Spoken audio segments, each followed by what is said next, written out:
He's the executive director of the Foundation for Freedom Online, Mikebenz. Mike, thank you for joining me this evening. Brother, we're hearing some pretty disturbing accusations about some of where our tax dollars have gone via USAID. Give us the facts. Well, that's because USAID is one of the most disturbing organizations in the entire federal government. It may rank #1, in fact. USAID is under the cloak of being a humanitarian aid organization designed to advance U.S. foreign policy, is assigned the dirtiest tasks that the State Department can't get caught doing, and that used to be done directly by the CIA.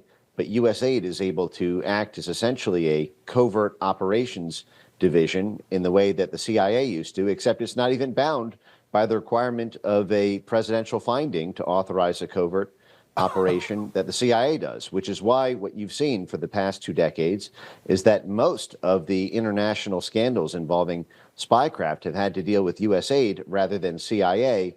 And if you understand the CIA's history with money laundering, you'll begin to get a glimpse at the size of the problem with USAID and why they won't let either congressional oversight or DOJ see their books.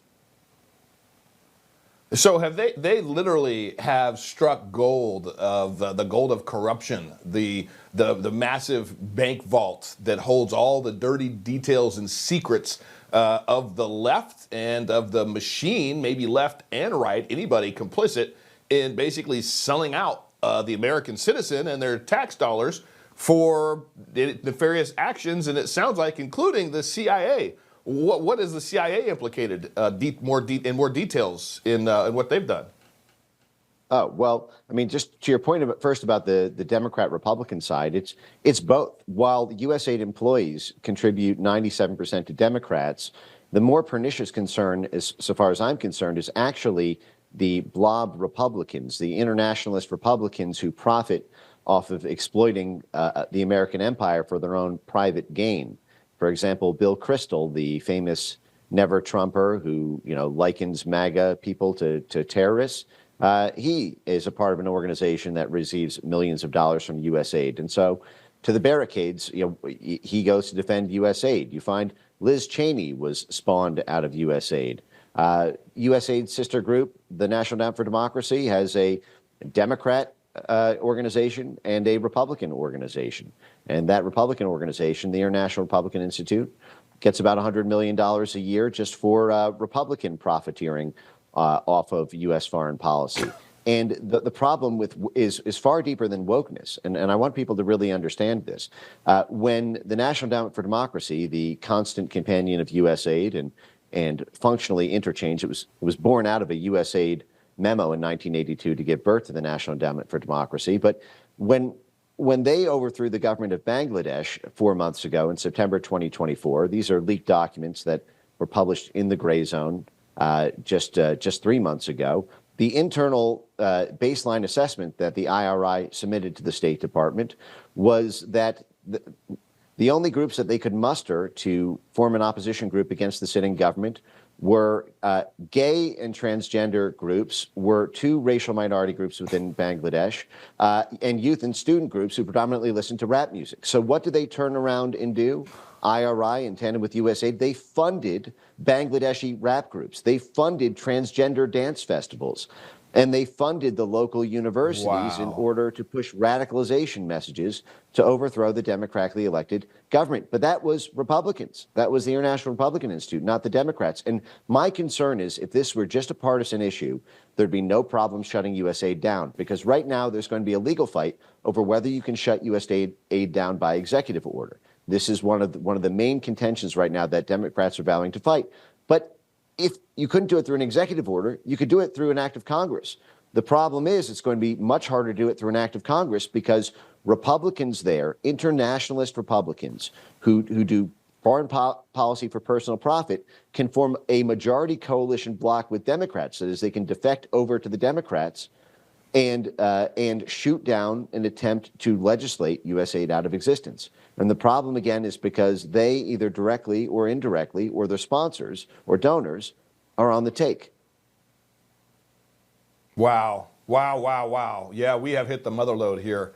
I really hope that it's something that President Trump can just issue an EO and say it's done. I hope also that as they begin to uncover the details of all of these schemes that go back 20 years, as you say, I hope that the individuals involved get exposed, and literally the America gets to see exactly who's been on the take for doing what, and maybe that'll push the ability for President Trump to sign an executive order and shut it down. What are your thoughts? Well, in terms of what, the amount is totally eye-popping and overwhelming. The analogy that I've been giving for the past 2 years is that many people think they live in the world they think they live in, but in some respects, it's a carefully constructed Truman Show made up of movie characters around them, produced by USAID. And what I mean by that is USAID has infected the institutional architecture of every aspect of American society and world society. They have infected the media by USAID-sponsored media. They have infected social media by galvanizing advertiser boycotts and pressure to change social media algorithms. They've corrupted the prosecutors by USAID's work with prosecutors, prosecutor groups, and media groups to create predicates for prosecutors to take action. They've corrupted the unions. They've corrupted the public health institutions. They've virtually every layer from academia to civil society to the private sector to the media to the government is flowing through with unaccountable USAID bribe money to advance what's said to be U.S. foreign policy interests. But because Donald Trump ran on a foreign policy vision dramatically different from the legacy establishment, they used USAID as the tip of the spear to kill the domestic drivers of foreign policy, a.k.a. take out the guy who's running for president and his movement, and you won't have to worry about anyone challenging our foreign policy vision. Wow, I gotta go. This is amazing. I need to have you back on really soon, Mike. But really quickly, if you can tell me in 15 or 20 seconds, has every past president for the last 20 years known about this corruption with USAID and just chose not to do anything about it? Well, most of them are on the take. Joe Biden was the head of the Senate Foreign Relations Committee, which directly oversees USAID. USAID was funding Burisma. USAID gave money to Burisma and had a formal partnership agreement with Burisma. Barack Obama's mother worked for USAID. And the Bush family runs right through it. Bush's, Vice President Dick Cheney, Liz Cheney worked for USAID.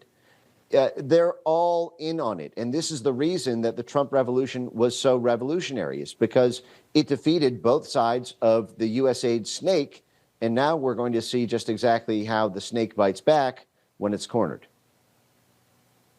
I wonder if all of the lawfare and the everything that they threw at President Trump in his first term, the Russiagate, the collusion, all the stuff, I wonder if that was just to try to keep him on his heels enough to not look at USAID. But wait, but that was a USAID thing Mike too. Benz, appreciate you. Can I say this one thing real quick? No, I have to say this. Yes. Okay. USAID funded a group called the OCCRP. Everyone can look this up.